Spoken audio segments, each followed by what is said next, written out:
on my right and to your left, you'll see our outdoor living extension piece that we just finished installing. There's a ton of work still left to do. If you've ever done construction before, you know that you get to this like 90% point where there's caulk and there's paint, but it's like good enough for now. We're at that point, and we got to that point right about the time that the winter like cold season really set in here in Mobile, which isn't a very long season, but we do have to have some solid, good, warm days so that we can put in or install the caulk in the paint. So we're still waiting on those. I think we'll actually get to it pretty soon, but I did want to give you guys an update of where we were and where we've gotten to at this point. As you may remember, this used to be our garage. We used to be able to park cars in here. It wasn't quite large enough for the more modern, wider car bases, so we decided to turn it into an outdoor living space. Now, this area right behind me used to have a raised landscape bed. It was bricked up, there was plants, there was a seat there, and it just wasn't fully functional to this beautiful pool that we have out here. We wanted to be able to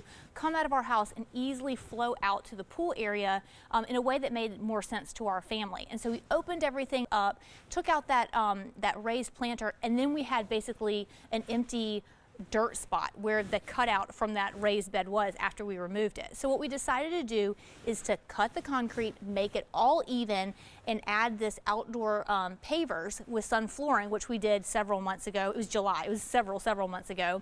And then, so we basically had these uncovered outdoor pavers. So we wanted to add a roof line. And at this point, my bar stools are able to be covered. It extended out our outdoor living space even more. I think we added about 135 square feet or approximately somewhere in there. So it's not a ton of extra room, but it really creates an area that feels like it just flows from indoor to outdoor. And that's always my goal with this outdoor living space.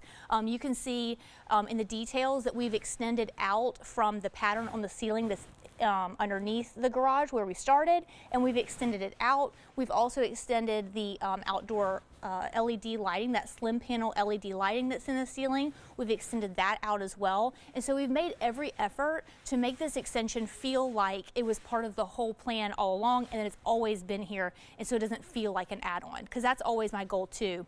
Flow from inside and outside, and to make it feel like it's always been there, because if it looks choppy and feels like an addition, it doesn't feel as good when you're in the space. So we're doing that.